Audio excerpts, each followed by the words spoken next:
Que delícia ter você de novo, Selenita. Eu também gosto de estar aqui.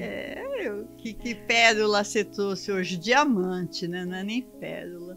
Eu fiquei pensando, depois do medo, né, que nós falamos, a gente falar sobre viver e deixar viver.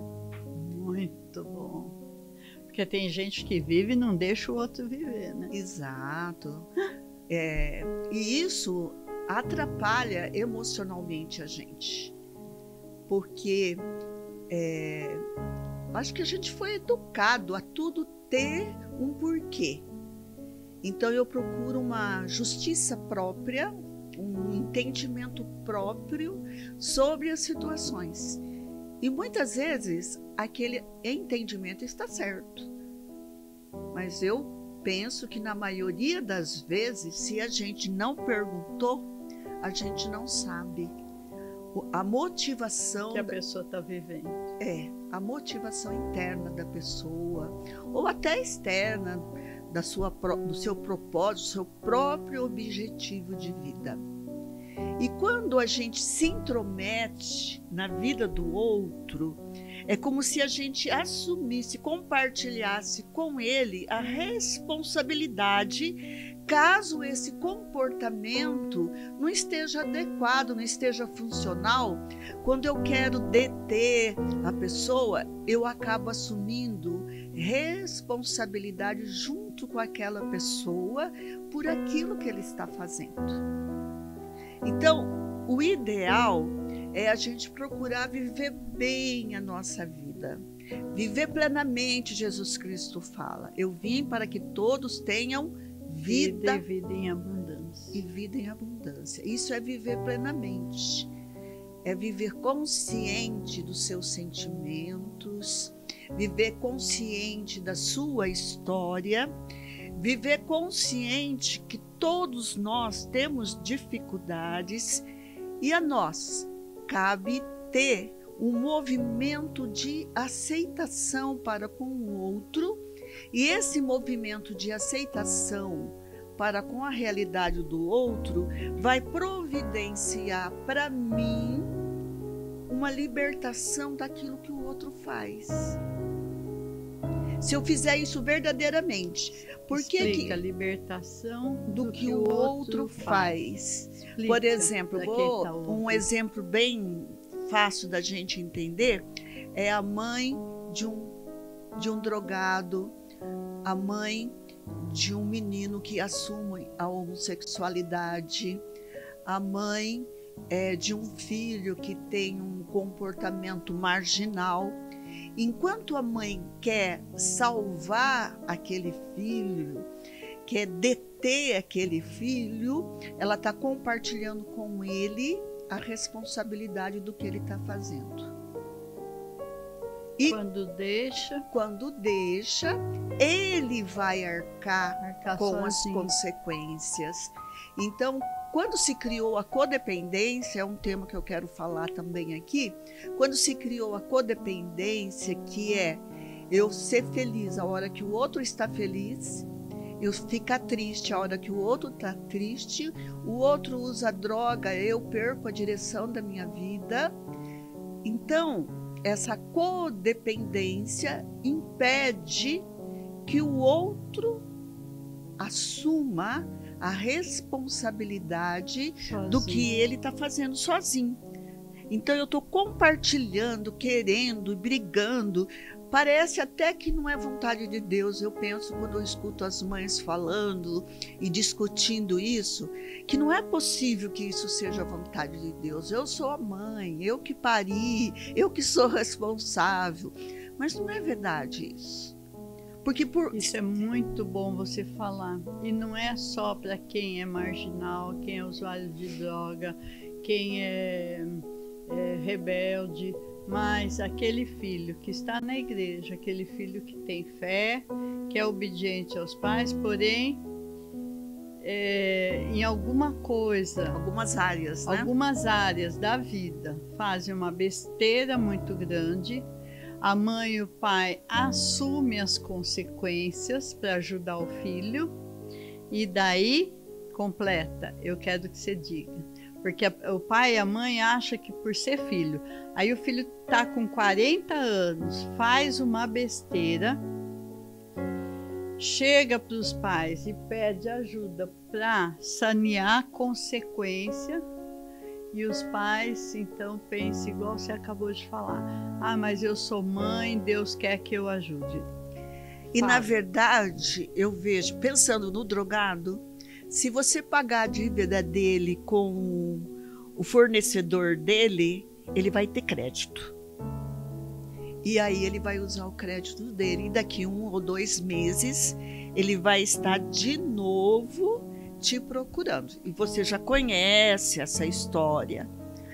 E muitas vezes até o próprio, quando você paga, o próprio fornecedor vem na sua casa quando o seu filho está devendo e ameaça. Já sabe que tem alguém patrocinando e que tem que ter responsabilidade com aquilo. E aí, quando você paga... Voltando ao filho que não usa droga, mas o filho que está desempregado vai para um agiota ou vai jogar, cartear jogo a dinheiro e perde mais ainda do que estava precisando ganhar. E os pais vão com medo do agiota, vão com medo, porque o agiota e o traficante é a mesma coisa, né? Ah, sim. É o mesmo risco. Aquele jogatina da sala de jogo também vem para cima igual, né? Se você abrir o crédito dele novamente, ele conhece esse caminho e ele sabe onde pedir ajuda. É que nem o cartão de crédito. Eu já fiz essa experiência de um filho chegar para você e falar assim: nossa, eu estou devendo tanto no cartão de crédito, mês que vem eu vou dever tanto, no outro mês eu vou dever tanto. Aí você, com um coração bom, fala assim: ai, filho, vou tirar da poupança, aquela poupança que você fez com sacrifício, aquela poupança que é uma garantia sua também, e você paga aquele cartão de crédito. O que acontece? Vem de novo. Vem de novo, vem de novo. Porque você é uma missionária. Você é. Você tem entidade, você faz todo esse trabalho há 30 e poucos anos. 37 anos. 37 anos, quase 40 anos. Eu, sendo missionária na igreja evangélica, também constantemente vem mães, hoje aconteceu de manhã, vem mães com filhos de 40 anos, de vários tipos. Um é porque droga, outro porque está preso, outro porque é normal estar dentro da igreja, mas está desempregado, tem o casamento para sustentar, tem filhos na escola, etc, etc. Mas estão ali levando esse tipo de compromisso dos pais arcarem com as consequências dos erros e ajudar. E aí nós temos que viver e deixar viver. Pôr em prática. Isso é um lema dos 12 passos de Alcoólicos Anônimos. Viver a minha vida conhecendo meus limites, conhecendo o que me faz feliz, cuidando bem de mim, fazendo compras que às vezes eu não faço para deixar um dinheiro guardado de resguardo, às vezes, para um filho, porque você sabe que ele vai precisar. E quando as pessoas são separadas, elas querem também que o ex-parceiro cumpra de algum jeito com aquele gasto que ela está tendo com o filho, que ele está tendo com o filho, independe, tanto a mulher quanto como o homem entram nesse jogo e que tira a alegria da vida, tira a alegria da nossa vida, porque a gente tem um prazer em dar. E aí a gente tem o desprazer de saber que dali 1 mês e meio, 2 meses, aquela dívida aconteceu. E aí você pergunta, não existe muitas vezes resposta. Ah, não sei, gastei. Quer dizer... Eu falei para você no início do podcast, nas entrelinhas, esse nome é mesmo, nas entrelinhas. Eu falei que eu não ia te interromper muito, mas você traz esse tema. E fala isso, é impossível eu não te confirmar que você está vindo com uma mensagem absolutamente intuída por Deus. Então, nós temos que ter até a coragem, temos que ter a coragem de falar não. De falar não, de deixar a própria pessoa arcar com as consequências do que ela fez como escolha. Não foi você que escolheu fazer conta no cartão, não foi você que escolheu fazer trocas com o traficante, não foi você que escolheu o que ele está fazendo na sua igreja ou por trás sem conversar com o pastor. Não foi você. Na época dos nossos pais tinha muito suicídio? Não tinha.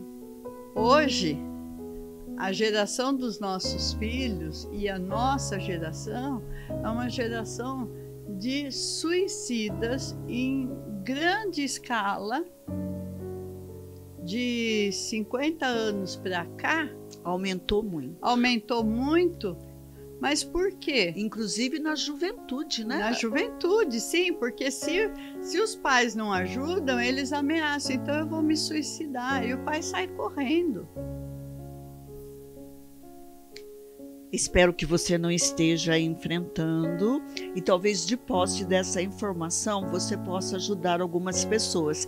Eu não gosto de falar de algum tema e de não trazer uma proposta, uma solução. Eu penso que a gente tem que aprender a entregar nas mãos de Deus a nossa vida, a vida daquela pessoa. E entregar não é uma palavra, deixar. É o coração que entrega. Não é deixar. É o coração que entrega. É saber que Deus pode agir a hora que você sair da frente. Exatamente. E essa ação de Deus, às vezes não é como eu penso. Me veio agora um caso de uma mãe, ela morava atrás da igreja Santa Terezinha. E eu atendi, conversei com ela sobre a entrega. E ela tinha o menino tinha 19 anos, então ela dizia que agora ele poderia ser preso. Que antes ele não seria preso, porque era de menor. E que agora ele poderia ser preso. E aí ela foi no sacrário e entregou a vida daquele filho. E ela disse que ela sabe até a hora que ela fez isso. Que era entre ela ter limpado a casa e o começo do almoço. Umas 10h30 da manhã, ela foi lá e entregou aquele filho nas mãos de Deus. E ela, então, voltou para casa. Ela voltou para casa, o telefone tocou, ele estava preso. Tinha acabado de ser preso e a polícia estava chamando a mãe, embora ele era de maior, a polícia estava chamando a mãe para ir na delegacia com ele, porque ele estava passado. E ele tinha roubado um relógio caro, mas ele estava com o relógio. E aí a resposta dela foi: eu não vou. Ele é de maior e responde pela vida dele. Para quem não conhece, Selenita é missionária da Igreja Católica Carismática, que sempre levou os católicos à busca do batismo e poder do Espírito Santo. Foi assim que eu conheci Selenita. E é o Espírito Eu não era Santo. católica mais, eu era evangélica. Quando conheci Selenita, fui ver com os meus próprios olhos ela levando um grupo carismático católico à busca do Espírito Santo e do poder de Deus. É lindo isso. Eu acredito que é isso, você receber essa força que vem do alto, que garante que você possa suportar esse momento na sua vida. A sua preparação é aceitar os limites seus. Eu sou mãe, o outro é filho. Eu sou esposa, o outro é esposo. Quando eu me coloco no meu lugar, ali eu sou abençoada. É ali que Deus derrama a sua graça. Então, eu preciso, na minha família, encontrar o meu lugar. Eu sou a mãe, tenho o poder de mãe. Meu marido é pai, tenho o poder de pai. Por mais que eu queira, por mais que eu faça bem, eu não sou pai. E se não tiver pai, vai ficar em falta. E eu não posso fazer nada. Eu não posso me sentir culpada porque o meu filho não tem contato com o pai porque ele não quer. Eu faço a minha parte, faço tudo que está ao meu alcance. Mas eu sei que eu tenho meus limites, porque eu sou mãe. E tenho que deixar meu filho viver as suas escolhas. Viver a sua experiência. Viver a sua experiência. Não tem como eu viver o que é desagradável no lugar do meu filho. O meu amor não consegue fazer isso. E se eu fizer isso, ele não cresce. Ele não cresce. Ele vai continuar criança. Eu recebo homens para internação com 45, 50 anos, com o cabelinho cortado de tigelinha. Sabe esse cortinho que menininho usa, assim, que deixa compridinho, assim, aqui na frente? Cortado de tigelinha. Não sei nem como é que chama agora esse corte, mas é um corte de criança. Fora os cortes de jogador de futebol. Exato. Tem esse de criança. Exato. E aí, eu falo assim, será que é só o corte que é criança, de infantil? Não. O corpo fala, né? Não. Você vai conversar e você vê que é um homem que às vezes até viveu na rua, porque a família cansou. Mas não, quando mandou ele para a rua, não deu um suporte emocional antes dele sair. Então, vamos dizer, ele está adulto, ele faz sexo como adulto, mas a maneira como ele faz as coisas é infantilizada. E para a glória do Senhor Jesus, ele cresce rapidinho. Cresce na entidade. Cresce. O processo demora 6 meses lá, pode ficar até 9, mas a gente observa que a grande maioria faz essa equiparação da idade biológica com a idade psicológica. Então, é muito rico.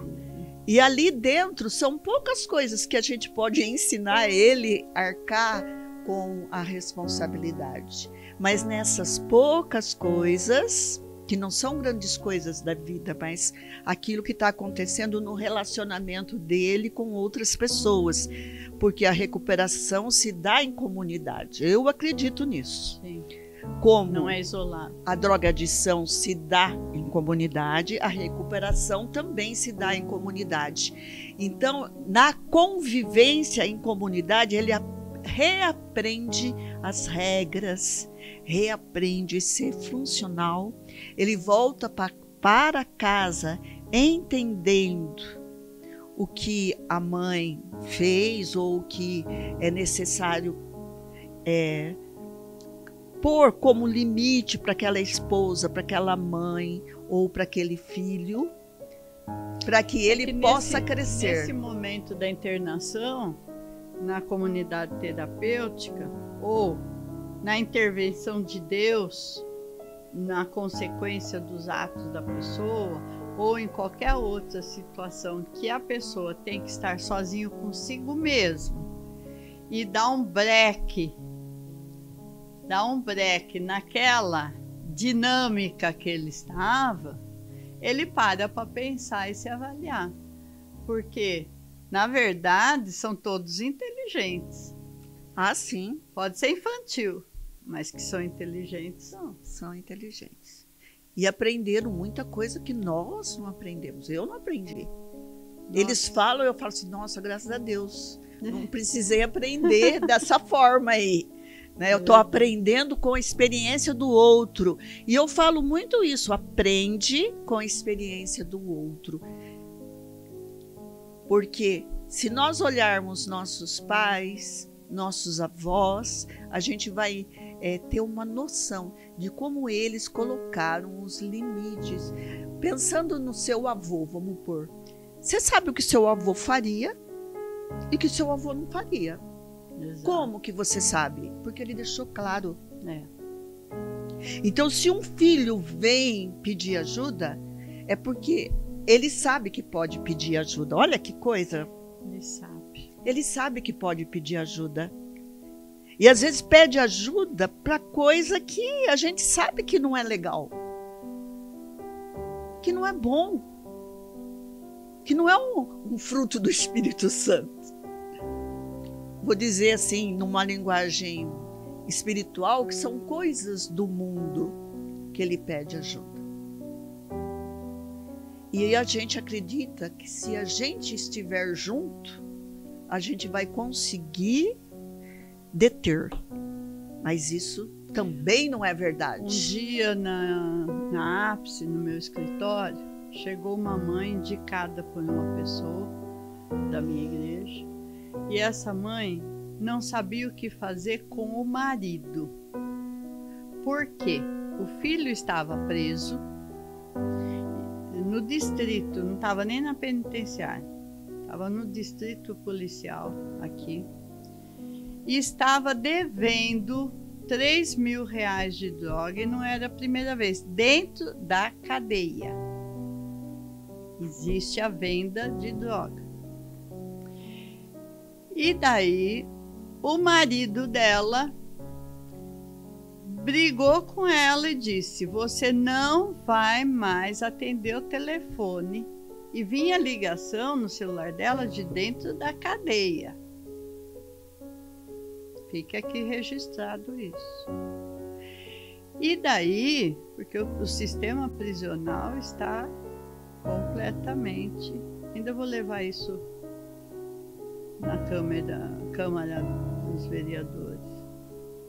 Apesar que não é eles que decidem sobre isso, né? Sim, mas eu vou levar essa notícia para que hajam com relação à cidade. Que haja um secretário de segurança pública em Bauru. Precisa. Então, o que acontece? Porque tem muito sistema prisional aqui em Bauru. O que acontece? Essa mãe, pressionada pelo sentimento, estava querendo saber comigo, foi ali para ter um aconselhamento, para ver se ela deveria separar do marido para poder ajudar o filho nessa condição, porque o marido estava impedindo financeiramente e estava uma coisa terrível dentro de casa. Uma pressão, né? Uma pressão. E ela queria, então, orientação se ela deveria separar. Porém, o marido tinha falado que se ela fosse separar dele, ela que fosse embora, que ele não ia sair da casa, ela que fosse arrumar uma casa para ela. E ela veio se aconselhar comigo. Eu falei assim: você já imaginou você ficar sem seu marido, que é o pai que deve ter autoridade sobre esse moço, que não é mais criança? Você vai ter que pagar aluguel, ainda continuar trabalhando para sustentar ele lá? Na cadeia. Na cadeia? Ela acha correto. Ela acha correto. E ela voltou Depois que eu dei a bronca nela e disse que o marido estava certo, ela voltou? Não. Não. Não, é difícil. É um treinamento, é algo que acontece no tempo, é um processo. Então, na convivência diária, o viver e o deixar viver é não se meter nos problemas alheios. O que aconteceu com o filho adulto é problema dele. E o que aconteceu com o filho pequeno, de 5, 6 anos? Aí é sua obrigação ajudar, dar o treinamento, fazer o que é possível. Mas depois, hoje... mostrar desde aí as consequências. Isso. Hoje eu digo, com 16, 17 anos, você não consegue fazer um adolescente dessa idade mudar de opinião. Ele só vai mudar se ele bater a cabeça no muro. Nós também fomos assim. Nós também quisemos fazer do nosso jeito. E a hora que não deu certo, a gente voltou para trás. Só que naquela época as consequências eram menores. Eu penso isso. Não tinha cartão de crédito. Não tinha o tráfico. Num quarteirão tem 2 bocas de tráfico. Não tinha isso. Então, quando a gente fazia algo que não dava certo, a gente voltava atrás e não tinha mamãe para pedir, para solucionar o nosso problema. Você fez, você se vira. É exatamente assim. E outra coisa... Eu agradeço a minha mãe, exato, meu avô, meus pais, minha família, por terem sido duros comigo. E quando a gente vai fazer diferente, porque eu fiz diferente da minha família, no olhar deles, do jeito que a constelação vê a coisa, eu fiz um processo de negação das coisas que eles me ensinaram. E houve um momento na minha vida que eu tive que orar e nessa oração dizer diante de Deus que eu ia fazer diferente deles. Porque era o meu chamado. Mas foi esse o erro também da nossa geração. Se for avaliar por que nós falamos no início desse podcast, que a nossa geração errou por ter medo dos filhos, de mimá-los, mas foi por causa disso. Eu sei dentro de mim que eu a vida inteira tentei poupá-los, pensando, eu não vou ser dura igual os meus pais foram. Porém, fazia parte do nosso papel ensiná-los a arcar com as consequências. A gente tem que ser duro.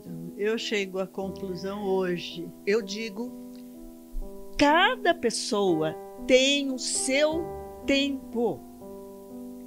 O tempo do outro não é igual ao teu tempo. Às vezes a gente pensa, eu sou terapeuta, a gente pensa assim, nossa, falta muito pouco. Vamos se mexer, vamos motivar para que a pessoa tome atitude. Às vezes até toma uma atitude, mas volta atrás, porque ela tem o tempo dela, o momento dela. Então, o aprender, o evoluir é um processo de cada um. Eu não consigo fazer essa evolução, a não ser que for para mim. Eu posso evoluir, porque eu quero, no meu processo, crescer cada vez mais, envelhecer com saúde, envelhecer com uma boa cabeça, envelhecer trabalhando. Não sei, é o meu objetivo. Eu tracei o objetivo. E muitas vezes, quando a gente pergunta para uma pessoa idosa, que aposentou, acabou de aposentar, eu quero morrer sossegada. É a resposta. Quero morrer sossegada. Morrer não é propósito de cada dia. Todos nós vamos fazer essa passagem. Inclusive, eu digo que a morte é para quem fica. Porque eu continuo viva. Com certeza. Não morre. Quem morre, quem assiste a morte, a minha morte, o enterro, é a pessoa que fica. Eu entro em outra sala, vou para outra casa, eu vou continuar evoluindo. Então, é muito importante que a gente tenha sempre propósitos, né? E propósitos não é uma viagem, pode até ser um objetivo. Propósito não é ajudar meus filhos. Não, isso não é propósito. Propósito é aquilo que me dá sentido para a minha vida, aquilo que me conduz além de mim. E se eu não tenho esse propósito, o que acontece comigo? Eu fico sentada e aí eu tenho tempo de olhar a vida alheia e vou fazer fofoca, vou fazer julgamento, vou promover um ambiente, às vezes até desagradável na minha família, entre um filho e outro filho. Porque na família todo mundo tem opinião. E a sua opinião, a opinião de um pai, de uma mãe, é muito importante. Exato. Você pode ter a idade que tiver, pai e mãe, você presta atenção no que ele fala. E às vezes ele fala de um jeito até desagradável, porque não tem a sabedoria de hoje para dizer, e você fica magoado no seu coração com aquilo que ele diz, que ele pensa. Então, quando eu consigo dar liberdade para o outro, ele pode chegar e dizer o que ele pensa, como eu posso chegar também e dizer o que eu penso. E muitas vezes, vou dizer uma coisa, os nossos filhos querem que a gente ouça o que eles têm a dizer. Sim. E muitas vezes a gente começa a conversa, você não me vai falar que você fez isso. Não. Você já falou para não contar? Deixa falar, deixa viver, deixa arcar com as consequências. E também a outra coisa de viver e deixar viver é eu entender que muita coisa não está no nosso controle. Eu estou me treinando para isso. Eu percebo que quase nada está no meu controle. Principalmente da vida do outro. Então, o controle é ilusão. O controle é ilusão. É um jeito que eu tenho para solucionar a dificuldade que eu estou vendo. Quando não é solução. Porque o controle vai me levar aonde? A querer ajudar o outro do meu jeito. E ficar doente também. Ah, né? Sim, isso adoece. Adoece. Então não resolve. Então nós precisamos aprender a viver a nossa vida, dar qualidade para a nossa vida, dar prazer para nós, viver com alegria, ter nosso tempo de devocional, nosso tempo de ficar sossegado com a gente mesmo, ter o nosso tempo de conviver com as pessoas, de ouvir aqueles que nós amamos. Não precisamos ter a solução das coisas. Dar carinho, ouvir, mostrar que se entristeceu. Mostrar sentimento é uma coisa. Agora, querer resolver pelo filho não dá certo. Né? Verdade. Nós temos Me conta como que você orienta as mães para solucionar quando começa essa dependência. Vou falar para mãe de filhos pequenos. A dependência começa quando ele quer que você faça tarefa com ele. Gravíssimo. E você para a sua vida para fazer tarefa, às vezes dando croque na cabeça. coagindo, chamando de burro. E aí vai criando aquela relação que a mãe vai resolvendo situações que ele mesmo precisava resolver. Eu tinha uma frase, eu não me lembro mais. E hoje os métodos são diferentes, né? Eu fui ensinar meu filho a fazer conta de dividir faz tempo, hoje ele tem 30 anos. Ele falou assim, mas não foi assim que a professora ensinou. E era de outra forma, dava o mesmo resultado, mas era outra pedagogia para ensinar a divisão. E então, eu não sei. Não me lembro. Aliás, não aprendi. No meu tempo era diferente. E hoje eu vejo, ainda na criança, muito tempo de celular, muito tempo em computador. Se você conseguir manter uma regra sobre isso, o seu filho vai ser mais feliz, você também.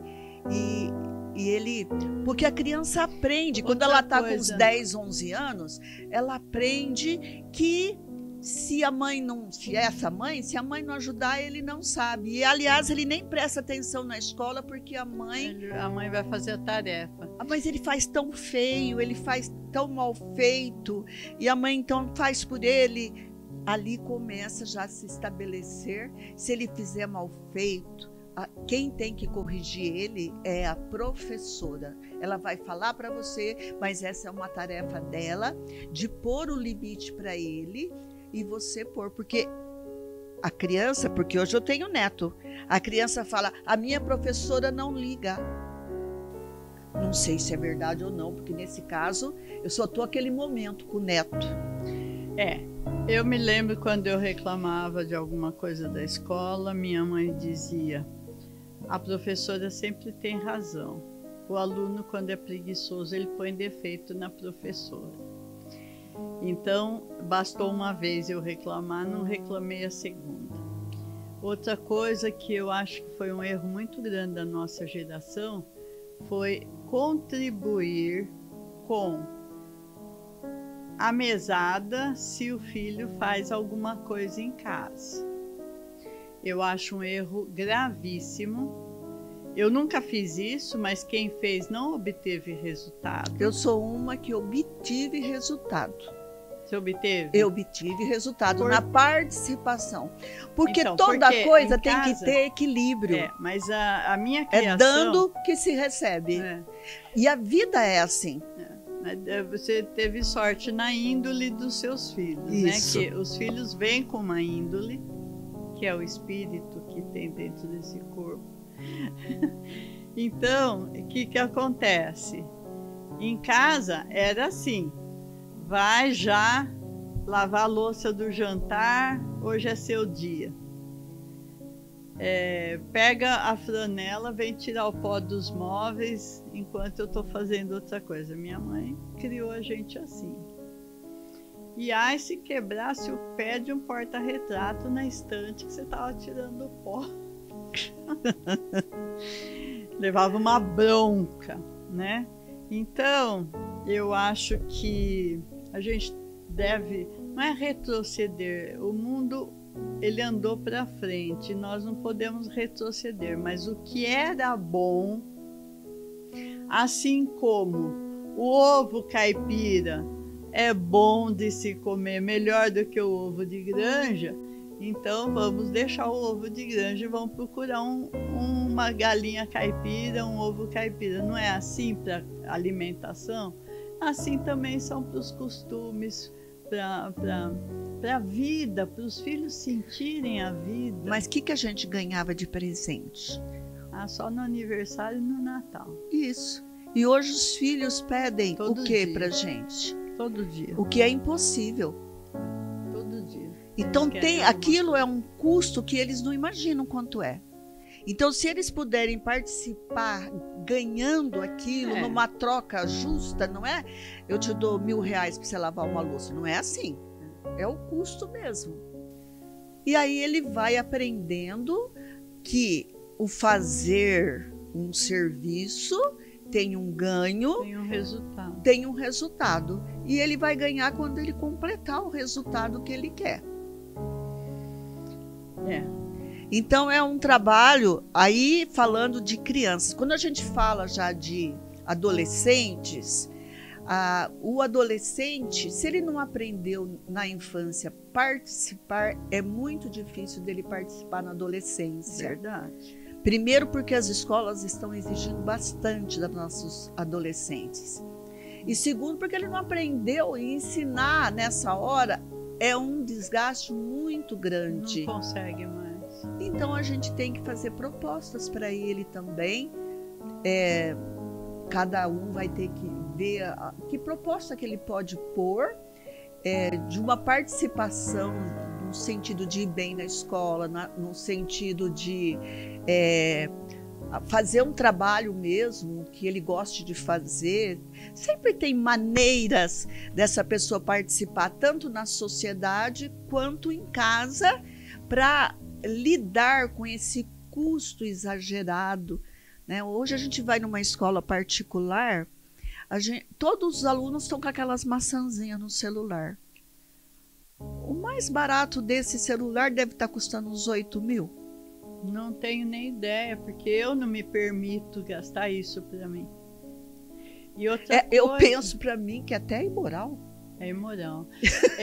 Outra coisa que... O meu é Samsung, ó. Aliás, está precisando de uma capinha. Então, o que acontece? Hoje, eu acho uma falta muito grande de administrar essa educação, de deixar o filho viver, a princípio de tirar-lhe o prato que comeu da mesa. E lavar, né?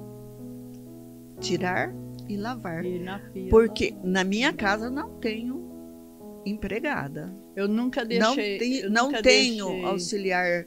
Vem uma pessoa fazer limpeza na minha casa uma vez por semana. O resto é nós que estamos ali, que temos administrando o uso da casa. Eu nunca permiti um filho levantar da mesa sem tirar o prato e o seu copo. E na casa dos outros é obrigação irreversível de tirar o prato e o copo e ir na pia e lavar, interessante, colocar no escorredor. Isso já fica introjetado. Às vezes eu estou sentado numa mesa do restaurante. Eu já vou juntando a sujeira num prato só e já vou arrumando. Sim. Quando é uma lanchonete, eu ponho em cima lá do balcão, ajeito para a garçonete, porque... É isso. Então, por que nós fazemos isso? Porque nós somos treinados. E nós precisamos treinar os nossos filhos. É nossa obrigação. E não nos desgastarmos. Para que eles possam viver, para que eles possam sentir a vida desde pequeno. Desde pequeno. E no adulto, é realmente deixando aquele adulto viver as consequências da vida dele. E você valorizar a sua vida. Ele perceber que você valoriza a sua vida. Vou dizer para você que as pessoas às vezes dizem assim, o homem, a mulher, o jovem que está adultecendo, ele diz assim para mim: eu não quero ser como meu pai e minha mãe. Eles trabalhavam o dia inteiro e às vezes até à noite meu pai trabalhava para dar todo o dinheiro para a gente e eles ficarem sem nada. Não quero isso para mim. Os filhos não querem ser assim, viu? Ixi, tem muita coisa. O italiano diz o seguinte: culpa é sua, não deixou teu filho tomar a vida nas mãos. É um viver, é um acreditar que existe possibilidades que eu desconheço. Bravíssima. Se você gostou, curte, compartilha e se inscreve em nosso canal. E na próxima entrevista terá novidades com a Selenita. Obrigada, Selenita. Eu que agradeço. Obrigada. Agradeço mesmo essa oportunidade, de coração. Obrigada, bem. Gratidão. Eu que agradeço.